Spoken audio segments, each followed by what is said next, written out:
안녕하세요. 모마이 청춘입니다. 오늘은 실제 저희 엄마의 폐암 전조 증상도 함께 다룰 예정이니 영상 끝까지 시청해주세요. 국가암정보센터에 따르면 2022년 기준 65세 이상 가장 많이 발생하는 병 1위가 폐암이라고 합니다. 폐암은 선천적인 요인보다는 후천적인 요인에 의해 발병하는 질병이며 초기 단계에서의 폐암은 일반적으로 눈에 보이는 증상이 있거나 느낄 수 있는 증상이 없습니다. 폐암의 초기 현상은 이미 상당수 진행이 된 경우가 많기 때문에 전조 증상에 대해 관심을 가질 필요가 있는데요.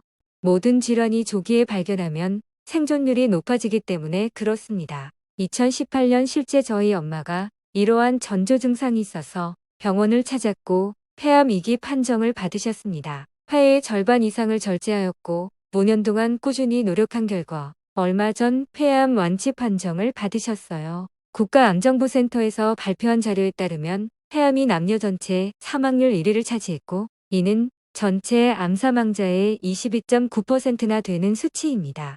비소세포 폐암 환자들을 임상적 병기에 따라 구분하여 5년 생존율을 구분한 도표를 보더라도 조기 발견이 얼마나 중요한지를 알 수 있게 해주는데요. 스테이지 1단계와 2단계는 생존율이 꽤 높게 나온 반면 스테이지 3과 4는 절반도 채 되지 않는 생존율을 보이고 있습니다. 이는 폐암을 조기에 발견하여 적절한 치료와 수술을 하면 완치될 확률이 높다는 것을 의미하는데요. 폐암은 다른 암과 달리 초기 증상이 없는 것이 사망률이 높은 원인이라고 하지만 그래도 폐암 환자의 상당수가 전조 증상을 겪었다고 하니 주목할 필요가 있습니다. 어떤 전조 증상이 있는지 지금부터 시작해 보겠습니다. 먼저 4주 이상 원인을 알 수 없는 지속된 잦은 기침입니다. 실제 저희 엄마 사례인데요. 2018년도에 2, 3주 기침이 멈추지 않아서 동네 병원을 찾았고 흉부 엑스레이를 찍었지만 그 어떤 소견도 나오지 않았습니다. 동네 병원 약을 드셔도 낫지 않아 이상함을 감지하시고 종합병원을 찾아 CT를 찍으셨는데요.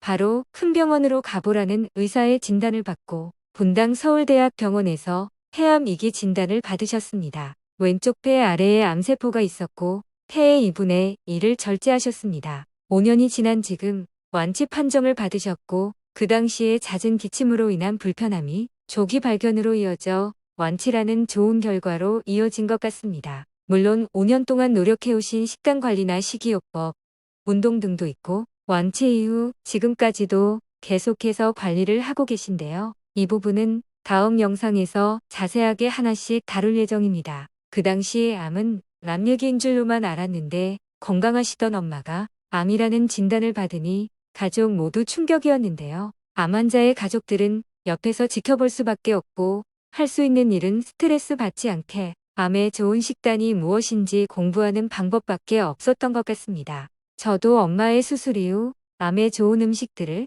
책이나 인터넷으로 엄청 찾아보고 알려드린 것 같아요. 여러분도 매년 받는 건강검진의 흉부 엑스레이 상으로는 폐암을 확인하기에 충분하지 않다는 사실을 알고 계셔야 합니다. 흉부 엑스레이는 흉부 CT에 비해 정확성이 떨어지기 때문이고 저희 엄마 사례를 봐도 알 수 있습니다. 암 판정 당시 비흡연자인 저희 엄마가 폐암이라는 게 믿어지지 않았는데요. 폐암 환자의 80% 이상이 흡연자에게서 나타나고 나머지는 간접흡연, 미세먼지, 건물에서 나오는 성면이나 비소, 라돈이라는 물질이 폐암의 원인으로 나타난다고 합니다. 특히 주방에서 요리할 때 가스레인지나 음식물에서 발생하는 연기가 폐암의 주요한 원인으로 지목되고 있으니 주부들도 꼭 요리할 때 환기를 철저하게 하고 가스레인지보다는 인덕션을 사용하시길 권해드립니다. 둘째, 손톱에서 나타나는 곰봉지 증상입니다. 곰봉지 증상이란 손가락 끝이 부풀어 오르는 현상이며 뭉툭해지는 것을 말하는데요. 원인은 폐에 있는 암덩어리 때문에 산소가 들어가고 이산화탄소가 나오는 공기순환이 원활하게 이루어지지 않아서입니다. 이는 체내에 있는 산소가 부족하게 되고 말초 쪽에 있는 손가락 끝부분의 모세혈관들이 확장을 함에 따라 뭉툭하게 나타나게 된다고 하는데요. 곰봉지라는 말은 손가락 끝이 곰봉을 닮아 그렇게 불립니다. 손톱 표면이나 손톱 바탕을 이루는 각이 180도 이상 되는 현상이며 곰봉지가 생긴다면 무조건 폐암이라고 단정 지을 수는 없지만 다른 질환에 의심이 들 수 있으므로 즉시 병원에 가서 진단을 받으셔야 됩니다. 실제 폐암 환자의 35%에서 이러한 현상이 나타난다고 합니다. 공봉지 증상을 집에서 자가 진단하는 방법이 있는데요. 검지 2개를 손톱끼리 맞댄 후 손톱뿌리 부분에 빛을 비춰봤을 때 굉장히 작은 다이아몬드 모양의 창문이 보이면 정상.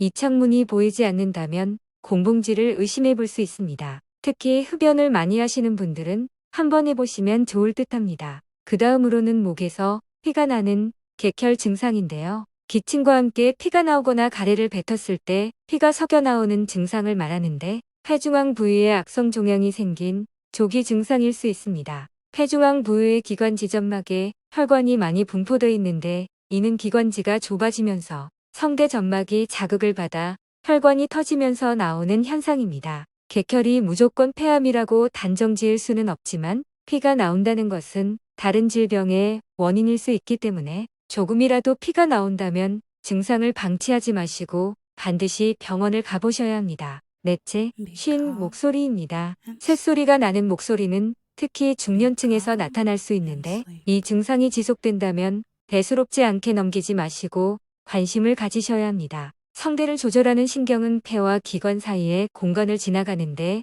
폐암으로 인해 이 성대 신경에 암세포가 자라게 되면서 성대마비 증상이 오게 됩니다. 그로 인해 목소리가 쉰다고 하니 이런 증상이 있으면 바로 검사를 해보시길 바랍니다. 다섯째, 지속적인 가슴 통증과 어깨 통증입니다. 평소 가슴 주위에 숨을 쉬거나 기침을 할 때 통증이 느껴진다면 폐의 종양이 주변 부위를 압박해서 폐암의 전조 증상일 수 있으며 폐에 암세포가 생성될 경우 폐 위쪽에 어깨에도 통증을 유발할 수 있습니다. 이는 악성 종양이 어깨 근처에 뼈로전이 됐거나 어깨와 가까운 폐 부위에 암이 발생했기 때문입니다. 실제로 폐암 환자들의 일부는 어깨 통증을 느껴 검진 시 폐암을 발견하는 사례도 있다고 하니 이런 증상이 있다면 빠른 시일 내에 검진하시기 바랍니다. 여섯 번째, 체중의 증가 또는 감소 현상인 쿠싱 증후군입니다. 쿠싱 증후군이란 우리 몸이 필요 이상으로 많은 양의 당질 코르티코이드라는 호르몬에 노출이 돼서 생기는 질환인데요. 당질 코르티코이드는 심장의 부신이라는 기관에서 만들어내는 물질로 과다 분비되거나 외부에서 체내에 많이 유입되는 경우 발생합니다. 폐암의 종양이 몸의 코르티솔 수치를 높이는 부신피질 자극 호르몬을 분비하게 되며 이를 자극해 코르티솔을 분비하게 됩니다. 이 코르티솔은 부신피질에서 생성되는 스테로이드 호르몬의 일종으로 코르티솔의 수치가 올라가면 급격히 살이 찌는 증상이 나타나게 됩니다. 반대로 심장에 영향을 미치는 호르몬도 분비가 될 수 있는데 이로 인해 이뇨작용이 일어나 수분이 빠지게 되고 전체적으로 체중이 감소하게 되는 증상이 발생하기도 합니다. 오늘 영상은 폐암을 의심하는 전조 증상에 대해 알아보았습니다. 저희 엄마의 경우처럼 위의 증상들 중 하나라도 의심된다면 무조건 큰 전문의료기관에서 검진을 받는 것이 제일 좋은 방법이라고 말씀드리고 싶습니다. 어떤 병이든지 조기 발견은 완치율을 높일 수 있기 때문입니다. 이 영상이 여러분의 건강에 많은 도움이 되셨기를 바랍니다. 오늘 영상은 여기까지입니다. 이 영상이 도움이 되셨다면 많은 분들께 공유해 주시고 구독과 좋아요는 영상 제작에 큰 힘이 됩니다. 오늘도 회춘하세요.